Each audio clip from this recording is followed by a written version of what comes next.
I Shakib, একটু ধর না, একা পারতেছি না। একটু পরে ফোন দিস।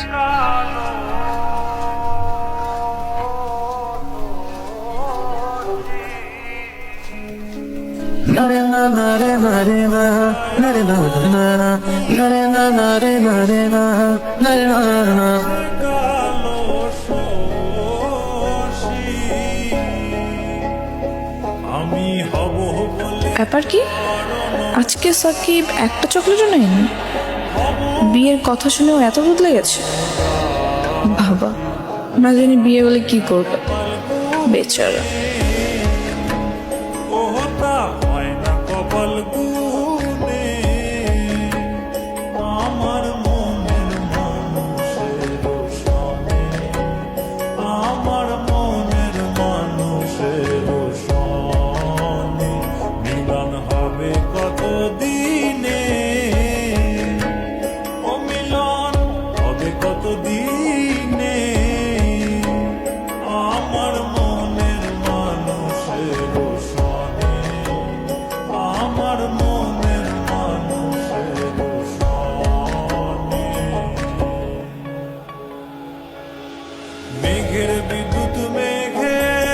কিছু না, কোনো প্রোগ্রাম আছে?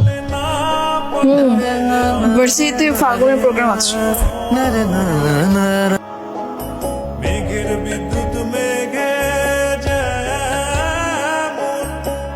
আই সাকিব,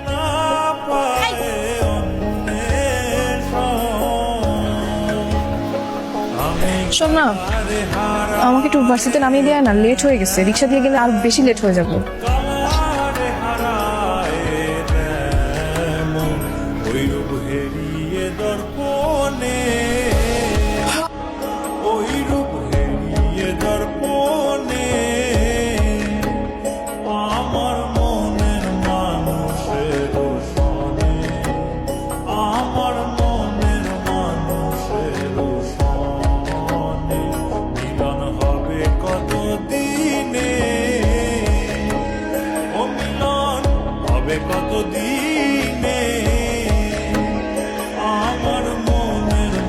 দাঁড়া দাঁড়া, কি ব্যাপার?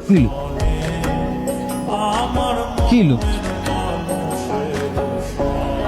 তোর আর আমার মধ্যে ডিস্টেন্স বেড়ে গিয়েছে। না পারছিস তুই ইজি হতে, না পারছি আমি। আগের মতো খুনছুটিটা আর নেই। হ্যাঁ, সেম হিয়ার। আসলে কেমন যেন একটা আনকমফোর্টেবল এনভায়রনমেন্ট তৈরি হয়ে গেছে। স্টিল আমার ভাবতেই কেমন যেন লাগছে যে আগামী শুক্রবারের পর থেকে আমার বউ, আমাদের একসাথে একই ঘরে থাকতে হবে, একই বিছানায় ঘুমাতে হবে। মাই গড। দেখ, দিন যত যাচ্ছে বিয়ের তারিখ ঘনিয়ে আসছে। তোর যদি আমাকে পছন্দ না হয় তো চল গিয়ে আমরা দাদিকে বলে দিই যে আমরা বিয়েটা করবো না। না না, পছন্দ করবো না কেন? ছোটবেলা থেকে আমরা একসাথে বড় হয়েছি। We are very close to each other. Even কি তুই আমার বেস্ট ফ্রেন্ডের থেকেও আমার অনেক ক্লোজ। বরং দূরে কোথাও বিয়ে হলে সেটা আমার জন্য কষ্ট করবে। তাহলে কেন এত লজ্জা, কেন এত দূরত্ব?